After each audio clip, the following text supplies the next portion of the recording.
Oh, yeah. Oh, sweet. So we're gonna... And you can mute everybody. Play. All right. So the book is called The Law. I know it. Does it look backwards for you guys? No? Okay, cool. And for a little project to do before the book or after the book, what I thought would be fun is if you imagine that you are in your own community and you get to write your own law book for your community. So you could pick 3 laws that you would have for your community if you were the law writer.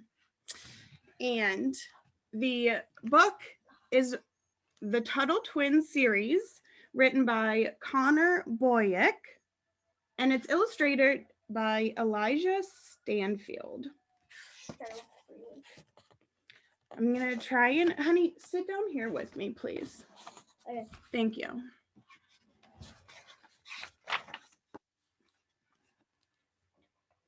The Law by Connor Boyack. The book is dedicated to Frederick Bastiat, a great man with a great mind. Ethan and Emily Tuttle were happy 9-year-old twins who loved learning new things. Admit real quick. They were brother and sister, but they were also good friends. They liked doing things together. So that's Emily, and that is Ethan. Will you go let Davy out, please? Yep.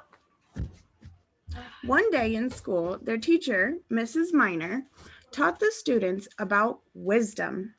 Mrs. Miner said that wisdom is when a person knows important and true things. For their homework, Ethan and Emily had to interview someone who was wise.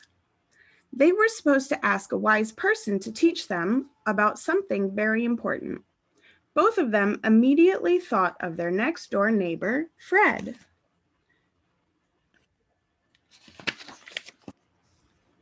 Fred was an older man who grew up in France. He was like a grandpa to Ethan and Emily and often taught them new things. They enjoyed talking to each other while the twins played in their backyard and Fred worked in his garden.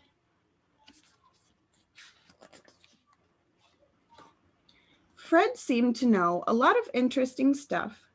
The twins could ask Fred almost anything, like how clouds got their different shapes, or how gasoline makes a car engine run, or how hummingbirds seem to float in the air. He seemed to have an answer for every question. He would be the perfect person for the interview. Put him on his leash. Thank you. After school, Ethan and Emily dropped their things off at home and hugged their mom. They gathered up some notebooks and pencils and ran across the lawn to Fred's house. The twins knocked on the door and Fred opened it, greeting them with a large grin. "How are my favorite neighbors?" asked Fred. The twins smiled. They liked being the favorites.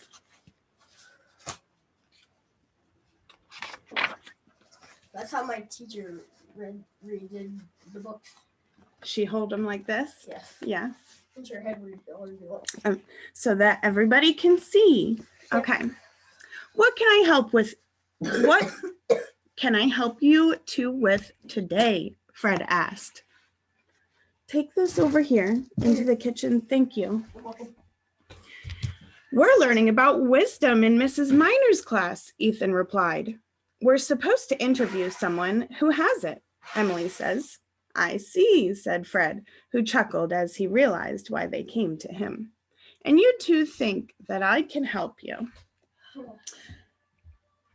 You bet, Emily said. Will you help us? Ethan asked eagerly. Mrs. Miner said that you should teach us about something very important. I can try. Fred said as he turned around. I think I know just what to talk with you about. Follow me.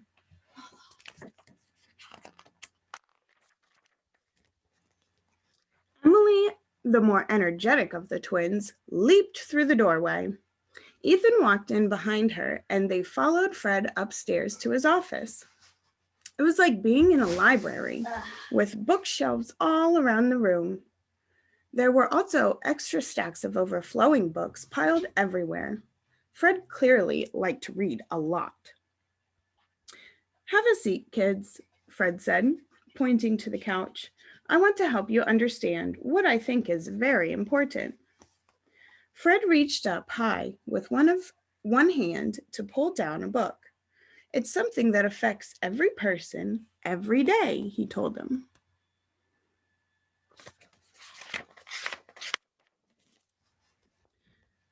The Tuttle twins were curious. What could it be? They wondered. Ethan was very clever and liked trying to figure things out. He asked if it might be something about food, since we all eat every day. Emily had a creative imagination and had a different idea. I bet it's about the sun, she said, trying to guess. Those things are important, but I have something else in mind, said Fred.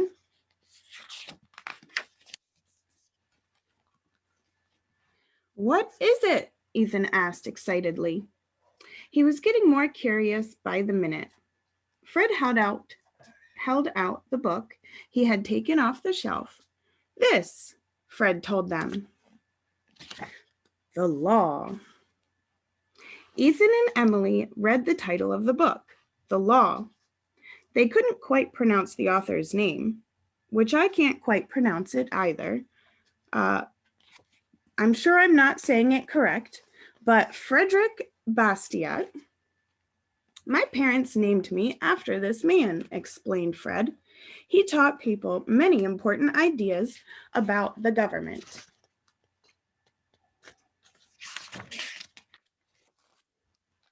The twins glanced at each other with a look of confusion on their face. The law affects us every day? Emily asked, looking up at Fred. That's what you think is very important? Ethan asked, folding his arms and furrowing his brow. Are you sure? He said while he wrote the law in his notebook. It's absolutely important, Fred said, and I bet by the time we're done, you'll agree. Ethan still wasn't convinced. He was used to learning about interesting things like sharks or Venus flytraps or rockets.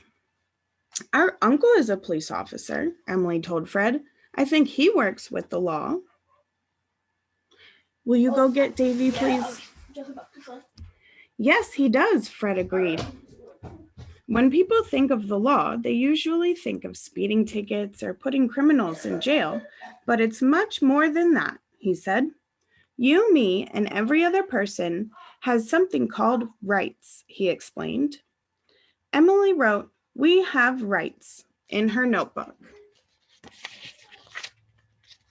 Having rights means that there are some things I can do and nobody is allowed to stop me, Fred explained. Like playing with my own toys, Ethan wondered aloud. Sure, Fred said. Or talking about things you want, or spending time with your friends, or going to church, Fred told them. While you two are still children, your parents are responsible to teach you and help you to use your rights in a good way, he said. But not when I'm all grown up, Emily said, standing up on her tippy toes to be taller. That's right, Fred replied.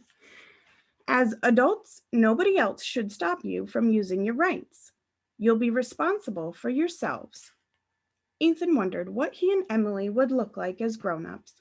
What would they do with all of their rights? And this is them imagining what they would be as grown-ups. I know you and your family go to church, Fred said. Ethan and Emily nodded, thinking of rights this way. God gives us our lives and gives us our ability to think, learn, and act. And this is the way that Fred and Emily see things. God also gives us the ability to know that things are right or wrong, he told them. Ethan's eyes lit up. That's called your conscience, he said aloud. In a loud voice. That's right, Ethan, Fred told him. He was happy to see that they were beginning to understand. Ethan wrote, "We have conscience," in his notebook after Fred helped him with the spelling.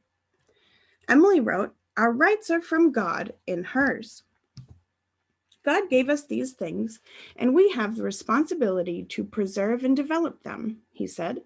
Fred looked serious when he began to say, "We also need to protect them."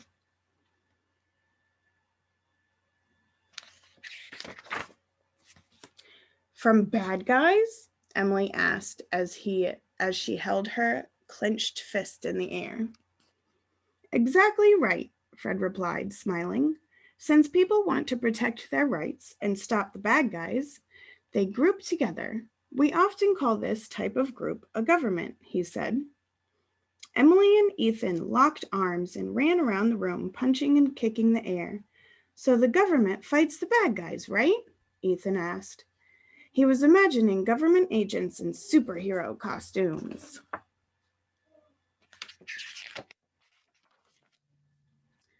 That's the idea, Ethan, but it doesn't always work out that way, Fred told them. In many cases, the bad guys can become part of the government.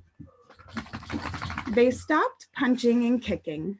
Their jaws dropped open in disbelief. There are bad guys who are part of the government? How can that be? Wondered Emily. Step back because the computer's going to pick up all your snotty breathing. All right. There are bad guys who are a part of the government. How can that be?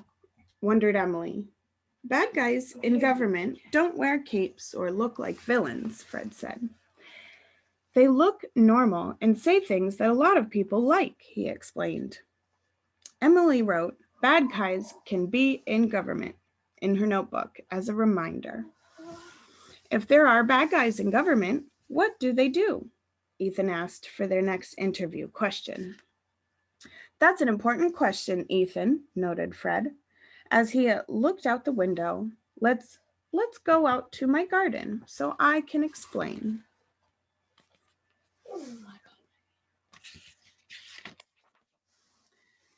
It was a sunny afternoon and the breeze felt wonderful. Ethan always liked exploring new things in the outdoors. Emily liked chasing butterflies and birds. Fred led them over to the raised garden boxes he worked in each day. He was growing tomatoes, corn, peppers, and zucchini, among other things. Do you see my prized tomatoes here? Fred asked. Mrs. Lopez across the street really enjoys these whenever I take them to her.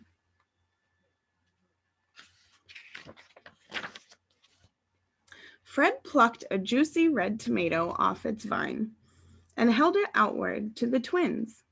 What would you think if she were to take one of my tomatoes without asking? He questioned. Well, that would be wrong, of course, said Emily, matter-of-factly. Their parents had always taught them that stealing was wrong.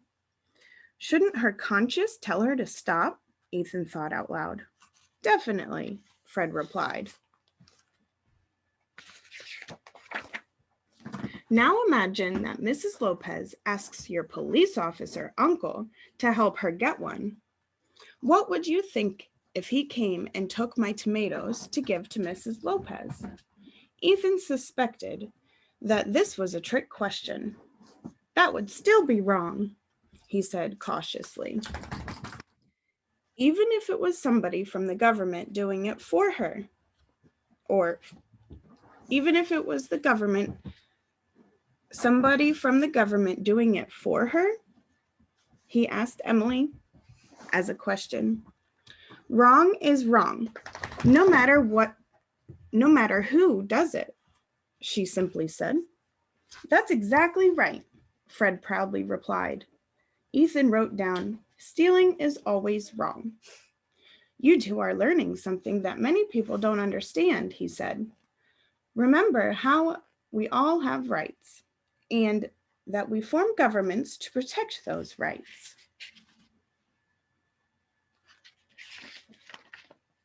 Yep, Emily said as she interlocked arms with her brother, ready to fight the bad guys. If something is wrong for us to do, it's wrong for the people in government to do, Fred told them. Ethan and Emily both nodded. Wrong is wrong, no matter what, Emily said. Fred's cat, Dusty, had followed the group outside and began to make purring sounds. Ethan patted Dusty and asked, Do bad guys in government take your things, Fred? Let's go into the kitchen so I can explain that, Fred said. The twins raced to be the first inside. Fred opened the door to his large pantry. It had many shelves full of food. It was like being inside a grocery store. I store extra food in here so I can help people who are hungry, said Fred. Emily liked all the colorful boxes of cereal. Ethan was trying to count how many cans of chili Fred had.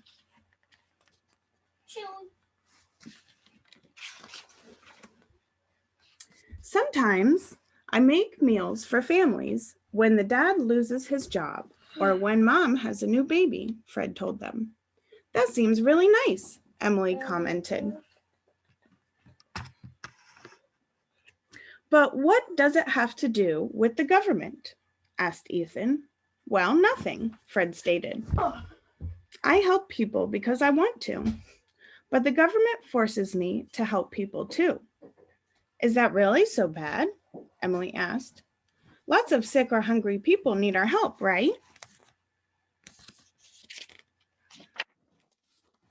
Remember my question about your police officer uncle taking my tomatoes from Mrs. Lopez? Fred responded. The twins nodded. It was always wrong to steal, they remembered. Just like that, the bad guys in government. Just like that, the bad guys in government take my things and give them to others without my permission. Sometimes they take my things to keep for themselves or give away to their friends instead of helping the needy, Fred told them. They sound like they're pirates, Ethan said, imagining Fred walking the plank at the point of a sword. Fred chuckled. Yes, Ethan, pirates steal things. That's called plunder. And if bad guys in government do it, we call that legal plunder. And there are laws that let bad guys in government plunder. And there are laws that let bad guys in government plunder like pirates, Emily asked. If a law lets the government do something I'm not allowed to do, then it's not a true law, Fred said.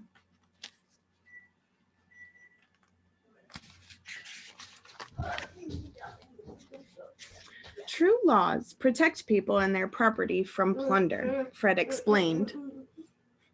When true laws exist and are respected, people work hard to improve their lives and they work peacefully with others. Everyone prospers together and is happier. Ethan wrote down, true laws protect people. Fred continued, when there isn't any legal plunder, people rely on the kindness and service of others for the things that they need.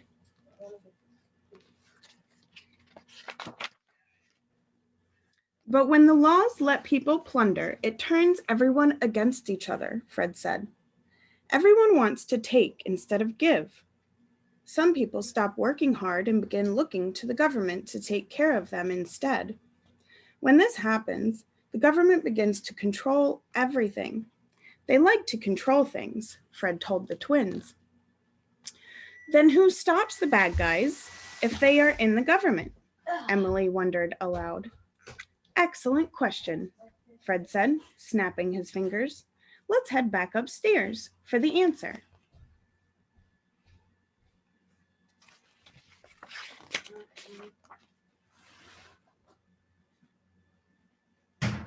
Fred walked back to his office and picked up his copy of The Law again. When the government does bad things, it's hard to fight back because they are very powerful, Fred said. Being bullied by a kid at school is bad. But imagine if all the teachers and the principals were bullies, he continued. I would probably run away from school, Ethan replied. So would I, agreed Fred. He handed the book to his interviewers. And so we fight back with ideas, said Fred, like the ones in this book, like the ones I've been teaching you about just now.